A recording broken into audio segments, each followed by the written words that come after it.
Welcome to In the Green Room. I'm Kinga. And I'm Chet. I'm Richard. Ava. And I'm Eva. And I'm Lyra. And we are here talking about relationships and self-love. Yes, well, one and the same. So can you tell us, introduce yourself and tell us who you are and why you're such an expert on this? Oh boy, no topic. pressure. Well, the short version of this story is that I was in corporate America for 20 years, and I was actually in the beauty industry. I was repping and training for beauty companies, from hair care, skin care, cosmetics, etc. I traveled the world. I stayed in beautiful 5-star resorts literally all over the world, and I loved some of it and I hated some of it. Of course. And I was 40 years old, and I was in the Vegas airport, and I was crying in cold nachos because... What were the parts you hated? Well, I'm going to tell you. Crying and cold nachos. Wait, what did you love and what did you hate? Oh, well, I'm getting to that, I promise. Okay, so good. I'm in Vegas. I'm crying in my cold nachos because I just got a phone call from my son who was in first grade, and he just won the school talent show. Oh, But I wasn't there. Yep. That's so sad. Yep. Yeah, I was traveling, and I think at that time I had been on the road for close to 2 weeks. Oh. And I mean, listen, in hindsight, you know, it's like, oh, poor thing, you were in Italy working, and then you were in Vegas doing an event. How horrible for you. But the truth is, I was gone a lot, and I missed a lot of really precious time that I can never get back. Wow. Okay. And it was that night. I mean, I remember it so clearly. I even posted on Facebook, there must be a way to earn a living and not be away from my family. Yeah. And that's... It's making me teary-eyed. And that spawned the rest of my life that night. Had he not won that talent show, had I not had the, moment of realization that this isn't what I wanted out of my life, I may not be sitting here with you right now. Wow, it's amazing. So that night changed. I mean, one little thing, right, can change the trajectory of your life. So that night I decided I was going to figure something else out. That was the final straw. That was the final straw.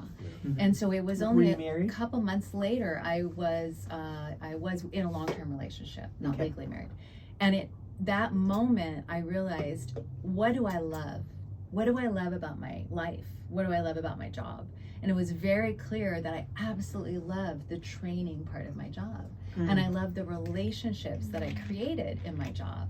I would do trainings for these companies, to teach about the product that I was schlepping, right?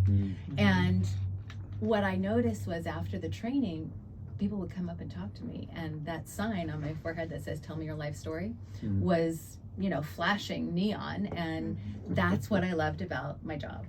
So I went back to school. I studied spiritual psychology. I worked with a mentor. I did a lot of seva, selfless service. And I walked my way down the corporate ladder, VP of sales, down to, schlepping, stocking shelves for random companies just to get that paycheck of, the survival paycheck while I started my business. And, here we are almost 15 years later. I've been in private practice for so long. And I'm telling you, best night, the worst night of my life became the best night of my life because it led to living my passion and my purpose. Chip, we didn't click. Yeah, we didn't get you. There you go. Okay. I got you. Cheers. That is a remarkable story of how you really, the transition. Yeah. At 40. Wow. Yeah. Wow. So anybody, if you're listening out there, you can do this. Note to You can do self, this. you're never too old to change your career. Well, this is a common conflict that people in the corporate world with families have. And many of them, don't get that kind of realization and make that kind of radical change. So, yeah. You never get time back. You never get time back and time with your children. I mean, Oh my God. It's just priceless. Yeah. I mean, Chet, make sure that you marry somebody that has time for kids. Oh, well, I am definitely not going to have kids until I've put the focus into my career first, because especially with what I want to do, going up as a musician, the next probably 5 to 10 years, I'm going to be spending a lot of time on the road touring. So it doesn't make any sense to try to have kids because I know I'm not going to have time for them. But luckily, I'm still young. In 10 years, I'm going to be 38, which isn't too young to have kids still. So. Well, but grandma can But- watch them. And realistically, Pick me. That's right. So that's how it all started. That's So incredible. that's where the relationship idea started. So the very first thing that I did, that I started doing with my clients, was I realized really quickly that they didn't love themselves. That everything happens or doesn't happen based on self-love. Self-love is the foundation of all evolution. And that's our topic today. And that's our topic. That's our Good. topic today. Yeah. How do you feel about this, Lyra? Are you? I think it's a good topic. Everyone can use some self-love. A lot of people struggle with it, Yeah. and I definitely have before and still do sometimes. So Sure. I'm glad to be here and listen to what you have to say. Oh, I'm glad She you're and I here. were both talking because if I go to one of my, Rachel and Chet are DJs, and if I go to one of their events, I don't want to walk alone into a club or into a place. I've got to have somebody with me. And, although I feel confident, in some ways I can be, that shows some insecurity. And so Lyra was the same way. Both of us had something, and we both had to have somebody to walk in with. And so I thought, we need to work on our self-love. Well, I mean, you have to ask yourself, what would happen if you walked in alone? Absolutely happen? nothing. It's all in you your make head. new friends. That's what happens. Like yesterday, Mhm. I was still in Miami, and like all of my friends had left, but I still had tickets to the show at the hotel, and all the artists were really good. So I just went by myself. You did? Yeah, it's fun, and I made a bunch of friends. Good. Yeah, That's yeah. great. I could never do that. I couldn't. Yes, go to you a concert could. by That's myself. not true. You're making that up. You do go to that all restaurants the by time, yourself all the sometimes. time. You do. Yeah. That's not true. I go Yes, you do. where I'm meeting somebody. and I Don't know they're bullshit. showing You'll up, go to like Hillstone by yourself sometimes and sit at the bar. Totally. waiting for a friend. Yeah. Yeah, I'm Plus always. the bartenders are your friends Well, too. Yes, they are. They are. Wait. Eva, I would like for you to give kind of a general description of what is self-love. What does that involve? What is that core, as you said, it's that Foundation. foundation for that, and why do some people have it and others don't? But I'm really interested in your definition of it. A lot of people believe that they should love other people above themselves. And, I think the 40 and up crowd were taught that you put yourself last. You take care of your children, number one, then you take care of your, family, and then your friends, and pretty much everybody else, and you're last on the list. I do believe that the younger generation, and I'd love to get your input, I think the younger generation is getting better at acknowledging that they can't give something they don't have to give. Don't you think, Chet? I would say that, yeah, I don't know. There's like a range of it because I see narcissism on a lot of levels in all generations too. Sure. Like I see a lot of narcissists even in like your guys' generation that like can't be told that they're wrong in any ways and stuff like that. I don't know what you're talking about. But one thing that's interesting though is I think sometimes people who are narcissists actually have a really big insecurity that they've just are basically putting under the rug with like a front of confidence or like ego. But you keep looking at me. Do you think I'm a narcissist? No, I'm not. I'm looking Okay. at everybody. No. I'm not touching that one. Anyhow. Okay, good, he said no. Because I definitely put I would say. No, you're not a narcissist if you're like basically Mhm. care about yourself so much that you're not loving other people anymore. You're super loving. So you're not Thank that you. way at all. Yeah. I definitely put my kids first, equal with God, and equal with my mom. So here's an idea. If you can only love other people, big if, if you can only love other people to the extent that you love yourself, if that were true, then look at how much you love your children. Look how much you love your mom. Look how much you love God. Mm-hmm. The realization. And my friends, too. And your friends too. I mean, you got a list, obviously. And my siblings. The real and my mailman and my butcher And Richard. and Richard. And Martin. Yeah. The realization is that if I love all these people that much, Mhm. the fact is you actually do love yourself. that much. Okay, good. Okay, good. Phew. The truth is that you only have the capability to love others as much as you truly love yourself. Okay, then I really do that. So if you want to kind of do, a test, like, well, how much do I love myself, or how loving am I? Where am I at with my deservability in my love? Look at who you love the most and why. You can't love someone if you don't know them. If you think about the person or the people that you love the most, they are people that you know the best. Mm-hmm. So in order to love yourself, you have to know who you are. Not just like, oh, I like vanilla better than chocolate, or I like hot, humid better than cold. Mm-hmm. Not stuff like that. It's the why behind everything. I love that you brought this up, because something, it was incredible to go to your, there was a sanctuary Mm-hmm. lecture that it was like a weekend. Yes. Saturday or Sunday.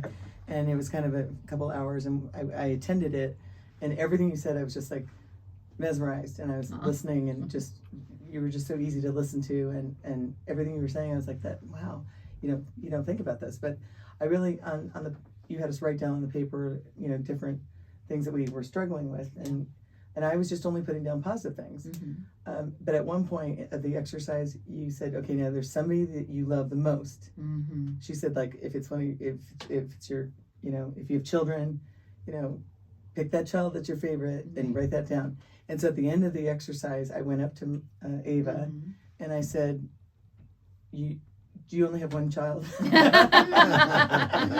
I have it easy. And she said, yep. She said, yes, she only has one child. And I said, I could never ever pick loving one of my kids over another one. Sure. And I mean, I love them absolutely equal. So I put them both down. Sure.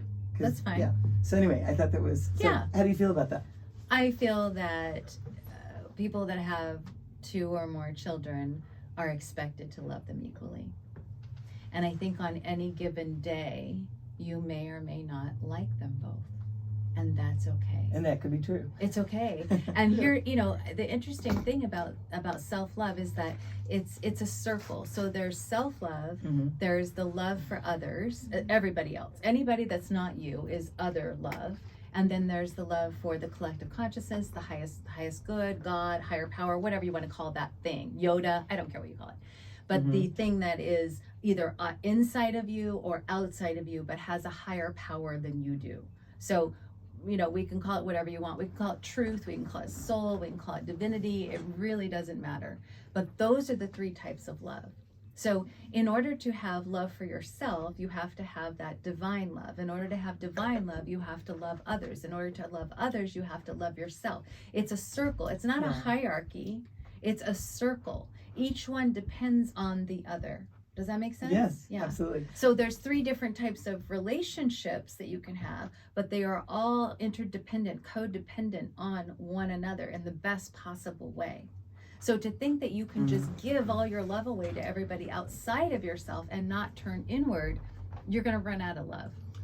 I think a lot of my self-love is also derived from like my love for existence and like how much fun I'm always like on a quest to have. Like I love like that fact that I'm always trying to have more fun and have more fun experiences. Yes. And I don't know, I think more people should try to have like that kind of a mindset and like more like excitement for life. I think it like kind of breeds that self-love if you're always doing something you love.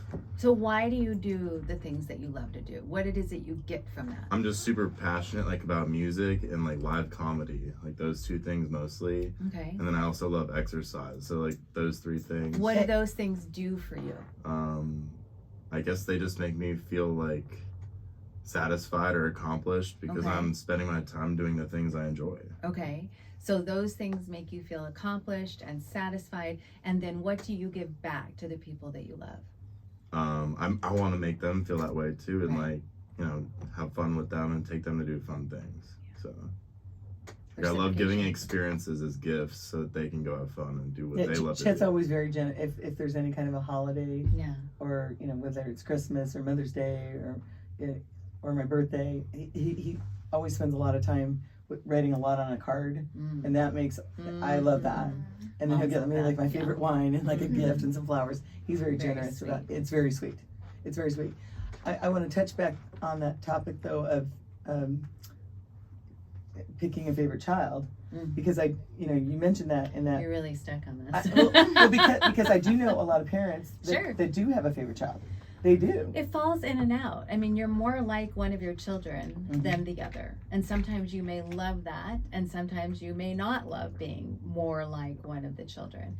It's a neither here nor there. If you love them equally, then love them equally. It really doesn't matter. It really doesn't matter. But I think I think it's how you're raised. Yes, equality all the way. Yes. Because my dad would actually go to all of us and he'd say, "You're the best." Right. and then he'd go on this whole list of why we were the best, but he'd do it to each one of us, and he'd say, "You're my favorite." Right. And he'd say it to every one of us. Right. Yeah, it's really cute. Yeah. So, and I kind of learned that you don't really pick a favorite, but a lot of people do. Right. And maybe there's nothing wrong with that. There's nothing wrong with that. Okay. And it's nothing wrong with think of the person you love the most and it isn't your child. That's okay too. Well, it's always my kids. It's fine. It's fine because that's what it is for you. Yes. But everybody's different. And my love mom. is love. Love is love. There's no requirement of who you love or how you love. The only thing you have to keep in mind is that if you think you're loving others but you don't like yourself, you're not truly loving others, because you can only love to the capacity that you love yourself. And so if somebody's feeling insecure, they're listening to the show and they feel like they need to work on their self-love, how do they get started? Well, there's a lot of things you can do to increase your self-love. What do you do to love yourself? How do you really? I try and listen to affirmations and say Okay. them to myself, Yeah. and try to always have positive mindset. My sister struggles with a lot of bad talk, and she had an eating disorder, and so seeing how much she's hurting and how negative she is with herself, Yes. I know that I don't want to be that way towards myself, and I want to be a good example for her Yes. and love myself enough for her to see that she can love herself too. So what do you do when you do have negative self-talk? Because you're a human being, so you have negative self-talk. Some days are bad, some Sure. days are good. Do you catch yourself? Yeah, I'll usually catch myself and try and redirect. Maybe hang out with my friends or talk with my mom and watch a movie with her. I have my little cat. She's so cute. I'll cuddle with her. Maybe listen to music or drink wine. But I just try and keep busy and talk myself out. What about hiking and working out? Yes, with Kinga too. Yes. It's very fun. That's awesome. Yeah. There's many ways to love yourself, and it's very individualized how you love yourself. What do you do to love yourself? First, I speak right into the mic. Yes, I love good. myself Wow. so much more. It just feels so good. Well, it's about awareness, self-awareness. It really comes down to self-identity. Yes. Right? And when you realize your self-identity is not really your authentic self, who you really are, that's where it gets, a little sticky. That's a great segue. Well, what do you mean by that? What I mean is your self-identity is what you were told growing up, all the things that, little traumas, things like that in your life, all the things that you were told that at that age you believed, and you're still... Like Santa Claus? What? No, just everything, don't do that, don't do this. Perception of self. Perception of self. Okay. So it comes down to someone who perception of self is still, even as an adult, it's like a program that's, it's like a spell that you're still in, and but that's not your authentic self. Your authentic self is somewhere beyond that. Once you strip yourself of all those illusions that you grow up believing, that's your authentic self. When you reach your authentic self, you can't help but love it, because that is, then you feel this connection to the entire universe, to everything. And the universe, love is universal consciousness, in my opinion. This is love. And when you have that authenticity of who you really are, beyond all the stuff, the bullshit, then love everything. You love every moment. You're present. It's loving. Then you are universal love. You are the embodiment of universal love. Nailed it. Right? Yeah, that's it. You know, what you're describing is the ego. Yeah. Right. Oh yes, Yeah. absolutely. So the ego is a whole bunch of survival tactics, habitual patterns from our childhood, when we believe everything that's told to us, and then we learn something and we create a belief in our mind, and even if it's like crazy things that you would go, well, that can't be true, you'll go out and prove it to yourself. Oh yeah. Especially things like, I'm not good enough, I'm not this, I'm not that, you know. Money is bad, men are bad, women are whiners. I mean, there's a list of the standard that's what things. I needed some standard things because I was never told those things. That's great. But so those are standard things. You may not have been told those things from your family, but society, whether you know it or not, affects us, you know, and I can't even imagine what the younger generations are going to have, what kind of issues they're going to have when they reach middle age, because you're bombarded. I mean, you've been bombarded since you were, you know, preteen with knowledge and information from the internet. I mean, it's that's a scary thing is in the younger generation, it seems like it's either like people have zero self-confidence or they're like full-on narcissists. It doesn't seem like there's no middle ground, one or the other. Yeah, just kind of scary. So what you're describing, what I would call it, is ego. Yes. So the ego is the human self. We need ego to survive. Every human being has an ego. You can't be human without an ego. And I'm not talking about the ego like, oh, I have a big head, I'm, you know, so full of myself. Not that kind of ego.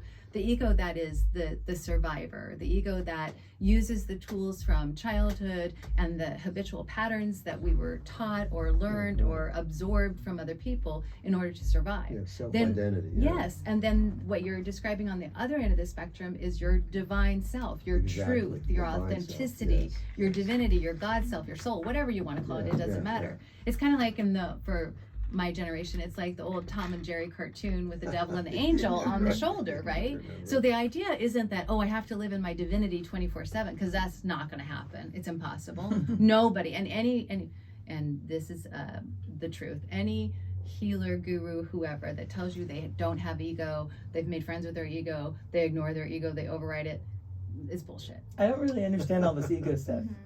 So the ego is, there's only, in my opinion, in my philosophy, I'll give you the very simplest version. Okay.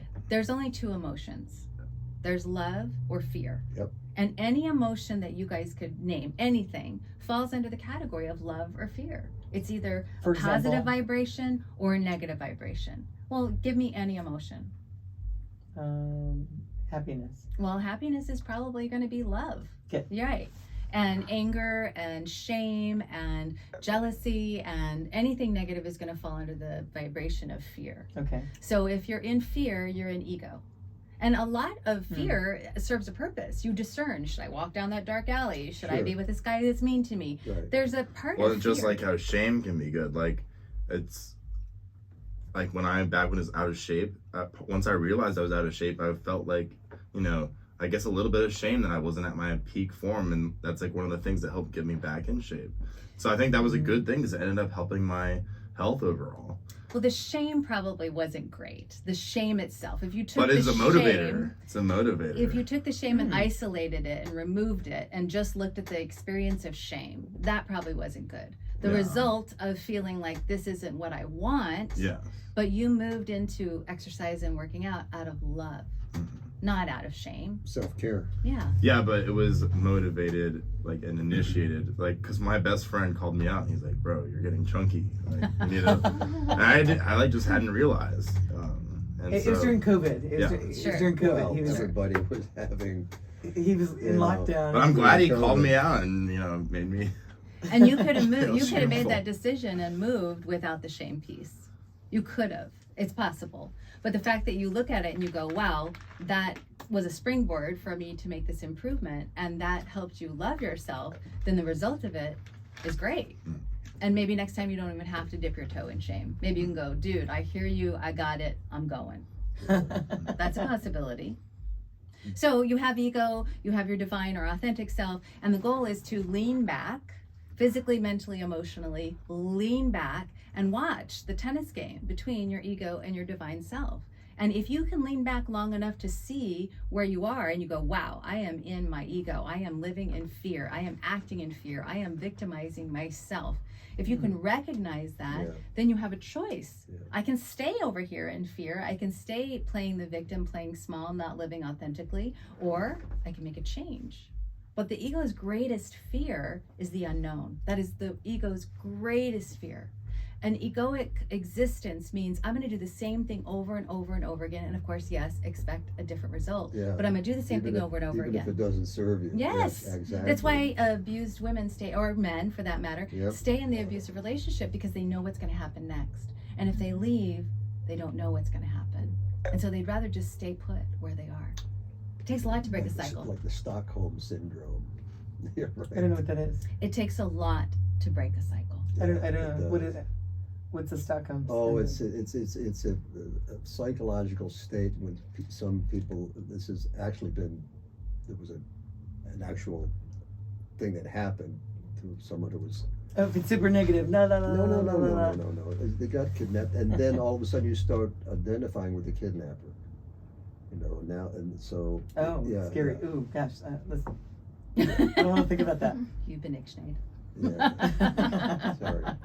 No, So it's, how you love yourself is to be able to identify when you're not loving yourself. Number one. Yeah, it's not easy. It's not. You know, these things that run from your subconscious that are literally running your life are, first of all, not easy to recognize and acknowledge, and second of all, not easy to change.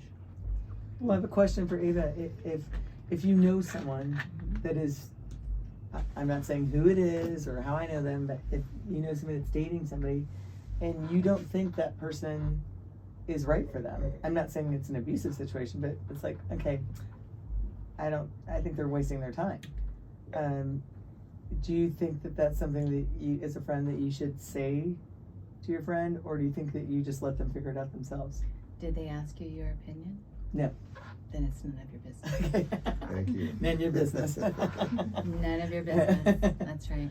Unless asked, it's none of your business because, first of all, you're assuming, and we're not talking about an abusive relationship. No, not at all. But you're assuming that you know better. Right, that's true. And you don't know what lessons they came here on earth to learn. You don't know what's going to come of this relationship. True. You don't know why they're in it. So, and you're right, because it might actually be good for now. That's right. Good luck, bad luck. Who knows? Oh, I like that. Okay, I love that. Yeah. So have you had, this might be a nosy question. Nose away. Okay. So have you had any, have you had any bad relationships, or have you been Everybody divorced? has bad situations.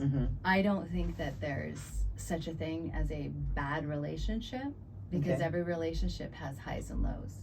And if if you're with somebody and you decide not to be with them anymore, the goal would be to really examine what you got from that relationship. How did you show up? What did you learn? And what are you going to leave behind, and what are you going to bring into the next relationship? Because remember, you are 100% responsible for 50% of the relationship. No matter what relationship it is, whether it's with your parents, with your children, with a sibling, with friends, or with a partner. You are 100% responsible for 50% of the relationship at all times. So if you don't like the relationship, you're the one that has to change. And if you're trying to change them, you're in the wrong business. That's always, that's always. And is that typically most people try to change their partner? Yes. Oh, of course, everybody wants to blame somebody else. Everyone's ego, everybody that is human being on this earth has an ego, and everybody that has an ego wants to blame someone else for whatever it is, because we don't want to be held responsible. That's just human nature. That's playing the victim. And we all do it. I mean, God knows I've been guilty of it. We all play the victim because then we don't have to take responsibility, and we can play small and not be accountable. And you've noticed how people seem to repeat the same relationships over and over again. That would you say that's true? Did not serve them because they're coming from that same place of I'm not good enough, I'm not this, I'm not that, and this is I don't deserve. There's the key word. Deservability. Yeah. So you can only manifestation happens when your desire and your deservability align. So if you desire something wonderful, but you only feel deserving of something good, you're getting the lowest common denominator every time. So the only way you can raise your deservability to feel more deserving, because it doesn't matter what you think I deserve, it doesn't matter what I think you deserve, I have to feel deserving. So in order to raise your deservability, you have to invest time into your self-love. So I teach my clients journaling, meditation, moving your body, and gratitude as the 4 pillars of self-love. And then that morphs and looks like different things for different people. Spending time with your mom makes you feel self-love. That's amazing. Moving your body. Self-improvement. Like Yes. chasing goals is like I'd say my yeah. biggest thing. I love that. But I just incorporate like fun stuff into my goals, because I think that like existence is short and having fun should be every part of everybody's goals in life. It's confusing to me that it's not a bigger priority for some people. Some people just only care about like money or power. Yeah. It's like fun and experiences are the most important thing. Well, what's great about the best thing that you're saying is that you know what you love. Yeah. You know what you love and you go after it. So 100%. I don't care 100%. what it is, because what you love isn't what the next person loves, and who cares? Because it drives you to do what you do because it's who you are. And that means you know yourself, and when you know yourself, you raise your deservability. So do you think you did opposites? good? Yes. I feel, every minute I spend with my kids, it's like, to me, it's golden. It's beautiful. But that was one thing I was gonna say though, is that I don't know. I don't think it's like. I guess the way my logic works though is that I'm like so obsessed with wanting to become the best version of myself that I still kind of use shame as a motivator. Like I haven't gone to the gym yet today, and I'm for sure gonna go later because I will feel shameful if I don't go to the gym. I have to work out every day, but it's because I have so much self-love that I basically owe it to my tomorrow self to work out today. So instead of being in shame, could you find the way to just be in love? Well, I'm in love with working out, so Great. I'm like excited to go to the gym. Good. But I'm just explaining that shame is still a motivator in my like mental process if I were to miss the workout. I would work out twice tomorrow and like put some of that shame or like effort in the workout. Or maybe shame isn't the right word. Yeah, I think there might be another word, because if you really felt shame, you would probably, true shame, like in the essence of the word, you would probably be immobilized. Okay, yeah. Or insecure and you're not. Debilitating. Right. I guess frustrated maybe is the word I'm looking for. Disappointed. Yeah. Disappointed is Yeah. the word. That's the better word. Disappointment, sure. Yes. Yeah. Yeah, that's great. So I think it's not a bad thing if you like set high goals for yourself and then you have a little bit of disappointment when you like miss them in some way, because I think it's a good motivator, but it's important not to beat yourself up too and like be realistic about it. But I don't know. I think it's like kind of how I like make myself more accountable though. Yes, accountability. How old are you? I'm sorry, 28? 28. Yeah. So the younger generation uses words like shame, like abuse. There's other words I can't think of right at this moment, but they use words that make us go, what are you talking about? You're not feeling shame about that. What are you talking about? That wasn't abuse. Because those are like taboo words in our generation. Right. But the younger generation, because of social media, it's desensitized. You ever heard this guy named Gabor Mate? Dr. Gabor Mate? Yes, of course. Good job. He's all Who is he? about- I haven't heard of him. Oh, he's amazing. Really? He's from Hungary. Now he lives in Canada. And he was a physician, but he's really done a deep dive into this whole area of abuse and what it really means and how it manifests in your life. It's really quite fascinating. Does he have a book out? Several books. Self-abuse also. He talks about that, how we treat ourselves. Yeah, and this is, as a result of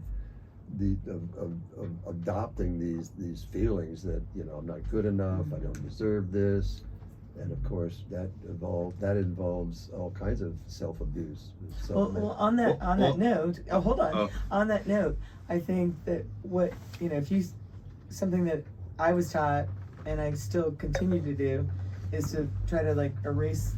If I start going negative, I don't let it happen, and then I go through this list of like positive things of what's happy and positive in my life, and if I focus on all my blessings and what God has brought to me in my life and to my family and my friends, and I feel like if you throw out into the universe these negative thoughts and you focus on them, it comes back to you, I think, more. Well, manifesting Do you believe it's all law of attraction. I mean, we can't argue with law of attraction. It's just like the law of gravity. It just happens regardless of whether you're trying to make something happen or not. Whatever you're thinking, whatever you're feeling, whatever you're experiencing is going to get, exemplified right in front of you. It's going to happen more and more. So that's why worry is so useless. But there's one thing to say, wow, I'm going down a rabbit hole of negativity, and I really want to shift that into gratitude and to focusing on my blessings. That's a great practice. That's moving from your ego into your divinity. Great. Okay, great. Awesome. However, you also, because you want to know who you are, you want to ask, well, what is that thought? Does the thought have any validity? Does this thought have any lesson to teach me? Is there truth to this thought? And you take that information and then you discern. Do I go to my gratitude and I realize that that is just a fearful thought that has no truth? Or is there truth? Gosh, I really do need to use that negativity to springboard into the thing that I really desire. And if you want to know what you deserve, if you want to know where your deservability lies, look around you. What do you have materialistically? What do you own? What do you have? How do you surround yourself in your environment? Who are your friends? Who are these people that you have chosen to spend time with? Who are you talking to every day? Look at your body. How does your body feel? How does it look? How does it work for you? Look at your career. Are you doing something you're passionate about? Is it your purpose? Whatever you're living right now in this moment is exactly what you feel deserving of. So if you don't like it, raise your deservability. I love that. How do you feel about that, Chad? Well, I think it's a very wise statement. But I had one more question while we're on the topic of shame, of like what you think about if like stuff like, I don't know, people have basically been trying to eliminate fat shaming, but as a result, the obesity epidemic is like at a full-on crisis mode. Like it's almost at like 50% in the United States or something like that now. And it's putting on a huge hamper on the medical system. It's one of the reasons why insurance rates are so high and everything. And so it's like, and now some airlines are even like granting people 2 seats. Yes. But I'm so tall, I can't get a 2-seat ticket for my height, and that's something I literally can't change. Right. I don't know. What are your thoughts on that? Like, because that's somewhere where like seems like shame would be doing good if it would be making people healthier. I have never experienced shame making someone healthier. Truly. Especially shame from someone else. I've never had a client or a friend or a family member that was shamed into being healthier. I think that all of us work on a my example earlier though, my friend called me out and said, yo, you're getting chunky, and that shame that I felt from that motivated me to get back into shape. I hear you. And he gave me those kudos once I was in shape like 3 months later. He's like, looking good, bro. Well, it really worked out for you, obviously. Well, yeah. But I still think shame is not the right word. I think there's a semantics here around the word shame, because really what your friend did for you is he motivated you, right? You saw something that you weren't happy with and you discerned, I don't want to be like this and I don't want to be like this any longer, so I'm going to do something about it. I think really it was motivation. Yeah, and I guess I was like basically just knew I deserved better for myself. Exactly. I wanted to move in that direction. It wasn't a match. But I think like there's a lot of people that are trying to like eliminate that conversation altogether. It's like, no, we all should try to strive to be our best versions of ourselves mentally and physically. Like for a lot of reasons. 100%. There are so many reasons. There are so many reasons why people carry extra weight. Yeah. There's so many reasons why people are depressed. Yeah. There's so many reasons why people are unhappy. I don't think that there's any one answer to help people be healthier, but give them choices and give them love and support. You know, my definition of love, this is a great point. I think you'll understand, I think you'll agree. My definition of love is to see God, whatever God is to you, truth, divinity, golden light, universe, Yoda, God all the way, God is whatever. Yeah. So if you can see God in every person you meet, sorry, and I'm not even drinking. If you can see God in every person you meet, that is true love. And if you can see God in yourself, that is true love. And listen, we get really triggered, you know, by people that aren't healthy. by people that are depressed. Well, part of loving them is wanting what's best for them. It's like if you saw your friend about to shoot up heroin, you shouldn't be like, oh yeah, you do you, bud. You should say, no, pull that needle out of your arm. Like, you know, if you're encouraging somebody down a destructive path, you're not doing them any love, or, you know, you're not caring for them actually. So I think calling people out about something when they're on a truly destructive path is like, do you know somebody that would do that? no, but it's an example. It's an extreme example. But Yeah. it's not that different of an example of somebody, if you know somebody that's had several heart attacks and they're still going to McDonald's and smoking cigarettes, it's not that different from that. Why do you think they're doing that? Because they don't have self-love. Okay.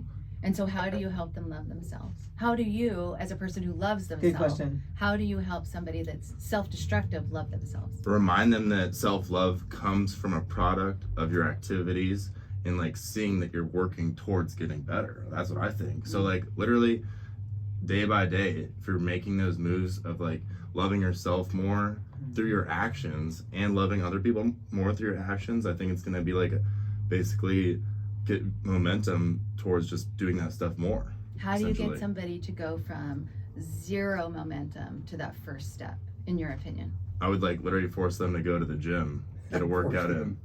Yeah, I love that. Getting moving. Right. That's great. Getting moving, it literally forces blood into your brain. It literally does.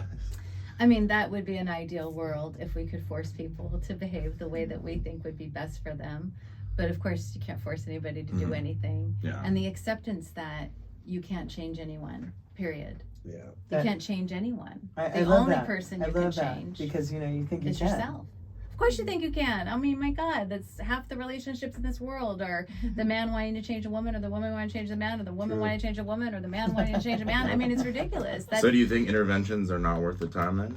I think if somebody is truly being destructive, like an intervention, say for a drug use example, and the person's like going straight downhill. Yeah, I think an intervention is a really loving thing to do, to let that person know you're not alone, we're here for you, we love you. But for anybody to think that they're going to change that person, but they might inspire them. But the best way that you and you and you and you and myself can help other people is to lead by example. And you do a great job of that, clearly.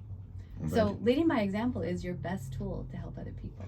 I think that's so true. I think if you can stay positive and smile and really genuinely feel happy and spread that joy and happiness to others that you're around, I think that can really, but I think with self-love, to me, everything we've talked about is, you know, on my list, but I think that it starts with, in my opinion, with what you tell yourself.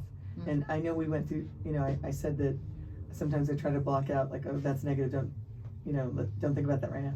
When I'm saying, it's not thoughts that I, like, it's not insecurity thoughts, it's just like little stupid things like my HOA, oh God, that's so annoying.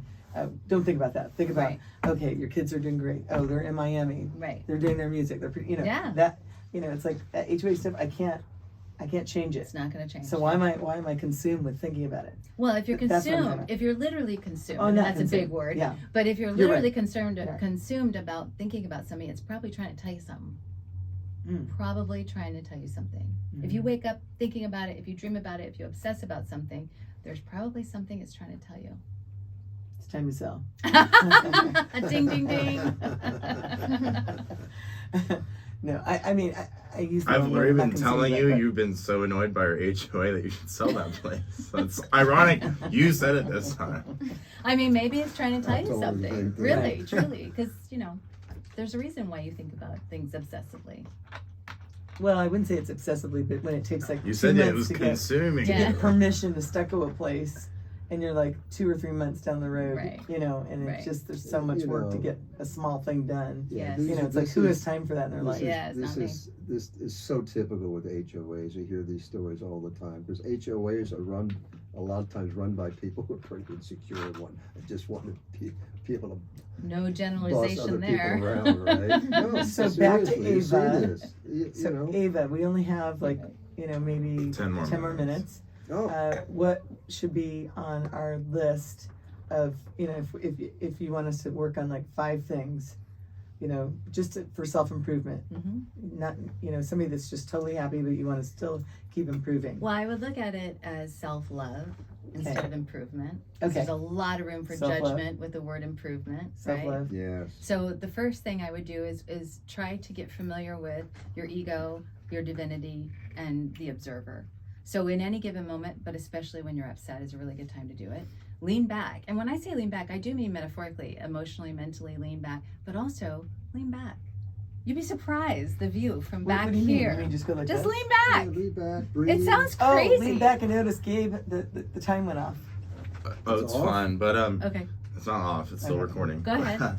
Oh well, one thing I just thought of that I wanted to add to when you asked if how I'd want to help somebody go Yeah. from zero momentum to having momentum, if that workout made them feel nothing, then I would say go do something that's like community service where you're gonna see that you're making Yes. somebody else happy. Yes. So if that doesn't make you feel good inside, then there's a bigger problem afoot. Because like That's if true. I'll go visit That don't make My you feel good. There's something wrong with you. literally Yeah. like I'll go visit my grandma and I'll play the piano for them Yeah. and like all the people that live in her house. Yes. And just seeing how happy that makes them just to play the piano for them for like 10 minutes, Yes. it literally changes my whole day and makes me Yes. feel good inside. Like, Yes. and I used to do more community service, like going to different old folks' homes, doing that, and like just doing something like that. Luckily, when I get to play shows, I see people like enjoying the music and stuff, Yes. so I get that fulfillment also from some of the work I do. Yes. But I would say do something like that where you're making somebody else Yeah. happy, whether it's like community service Yes. or just going to an old folks home and like volunteering and Or helping reaching the top shelf at the grocery store for somebody. Yeah. It doesn't have to be a huge Any gesture. little It can thing, be yeah. the smallest little Mhm. thing. We call that Random seva, acts selfless of service, kindness. random acts of Right. kindness. So when you're really rock bottom, there's so many stories that I could tell you of clients that have been rock bottom and they don't know what to do and they're so desperate. And the first thing I say is go help somebody else.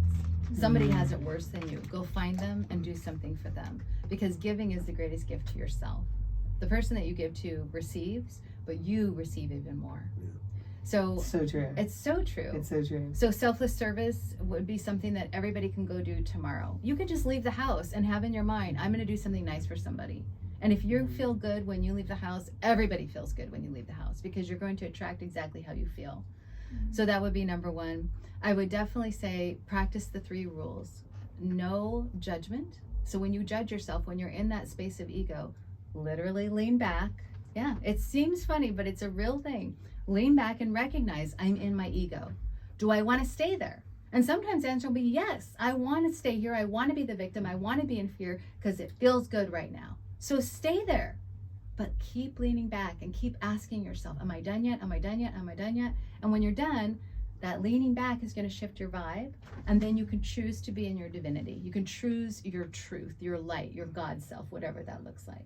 No judgment, no edit. Don't change your mind constantly. Go with your gut. Your gut is always your first and best option, always. And finally, don't live with an audience. What does that mean? Live for yourself. If you live for yourself, to love yourself, to improve yourself, you will be able to love and help others improve their life naturally. You'll be living by example. There's no audience. When we think that somebody's watching us all the time, we change the way we move. We change the way we talk. It's just I have to edit myself. Mhm. No judgment, no edit, no audience. I love that. So basically, if you are looking to date someone, you shouldn't date somebody that makes you edit yourself. 100% no. Come on. What was that meant for? You really should be able to be yourself or a better version of yourself when you are with somebody. But you also don't want to be, crazy acting, like somebody else. You want to feel like, oh, I feel inspired to do better, to feel better, to, show up, to put on lip gloss, whatever. You want to raise yourself up, but you don't want to be putting on a show. So you're now in a relationship. I am. Is that okay to talk about it? Yeah. It's fabulous. It's amazing. So I think it's amazing. I think what I remember is Yes. you went back to your high school reunion Well, Something not like that. not exactly. We went to Okay. middle school together, but we didn't know each other until high school, and we were friends in high school, and very loosely kept in touch over the decade that we've been out of high school, and okay, 35 years or whatever. God, it's close to 40 years. So you kept in touch that So whole then time? I had come on and off, touching base, whatever, mostly through social media. Okay. But we weren't super close. But I moved down to Phoenix for a short period of time from Sedona. And when I moved down, I reached out and I said, do you want to grab a beer? So let's just say we grabbed a beer, You were then the he grabbed instigator. something else, Oh. and then it was the end of the story. So we've been together 4.5 years. That's so, Yeah. you smile when you talk about it. Well, he's really cute. So that's Yeah. adorable. Somebody you knew from grade school. From middle school. Middle Yes. school. Yes, and now we're together, and it's very sweet, and we're very authentic with one another. But we're still growing. I mean, we hit bumps all the time. We get in our ego. The shit happens, and we both lean back and we look at the situation. And there's been rough times. I mean, we're human beings. When we live in our ego. So most is that of the time- normal? If you Yes, Yeah. of course But it the is. what she's saying is the ability to do that is what keeps the relationship moving. Yes. If it's stagnant, then it's falling apart. It keeps moving. You get the opportunity to always move forward. Always improve it. Well, improve. Always be honest. Yeah. Be authentic. Be in your divinity as much as you can. And when your partner can't be in their divinity because they're hurting, then double down on your divinity for them. Mm, Right? that's support. Support one another. That's support. That's real support. So do you think a relationship can be rekindled Rekindled? if Yes, if you are not, if you broke up for whatever reason, and then you spent time and worked on yourself and changed the things that you needed to change, and you feel like you can show up in a better way, and both of you feel like you can show up in a better way, then sure, you can rekindle. Ooh. But so many of the Sing happy things birthday. won't change. Don't expect them to change if you don't change. Period. Well, I'm thinking about somebody else. Of course. I'm not going to say who. So one quick question I had is, so you It's said not me. to have no judgments, and I guess the word I would say is it's evaluation. But don't you think it's like important to always be evaluating yourself to like make sure like if there's any areas like you could be doing better? Like sometimes I'll be like, oh, I only got into the studio for like 2 hours today. I won't like judge myself over it, but I'll be like, tomorrow I'll do better. I'll go for 6 hours or something like that. I think it's like really important to evaluate yourself every day if you really are obsessed with like that self-improvement and like trying to get to your like highest version of yourself. Yeah, there's nothing wrong with evaluation. There's nothing wrong with discernment. But judging yourself is, I'm a piece of shit for not going to going the negative studio. with it. Right. And that's the Yeah. difference. Yeah, I want to go to the studio longer tomorrow because I didn't get to go as long as I wanted to today. That's love. Yeah. I'm a piece of shit for not going to the studio. That's fear. Yeah, and it's an important difference. But it So is the important to self-talk always is so evaluate important. yourself. Self-love Yeah. with self-talk. Yes. Yeah, I mean, if you're saying it out loud, it's gone a long way. Imagine all the things that you think that you don't say out loud. So if you're saying something out loud, it's been in your head for a long time. How do you know that you truly love yourself? How can you tell? Great question. I think that one of the ways you can tell is by your relationship with others and your relationship with your higher power. I love that answer. Oh my gosh. Wow. Yeah. So how do people get a hold of you? And do you have anything, any exciting seminars or anything, lectures coming up? Or is there a book somebody can buy? Or? Yeah, I'm working on the book. I keep adding to it. I've just got to put it out there and stop thinking that there's something else I need to say. It's a very hard decision to make, but that is coming very soon. My website is my name, Eva, E-V-A, Maurice, M like Mary, A-U-R-I-C-E, EvaMaurice.com. And you can reach me through the website. It has my email and all my information on there, so check it out. Do you want to get a phone number? Oh, sure. 928-202-6850. That's a real number. 928-202-6850. Sure. Text me anytime. Don't call because I'm always on the phone. And one last thought for what you want to tell people before we go to the song. Just remember, if you don't take anything else away, self-love, truly, how you love, how you feel about yourself, what you feel deserving of, is the foundation for all evolution. If you want a better career, if you want a better relationship, if you want to improve your health, whatever you want to improve has to begin with the foundation of truly knowing and loving yourself. Love it. Richard. Love it. Happy birthday to Lyra Happy and my birthday. sister. Happy birthday. Let's go. Follow along.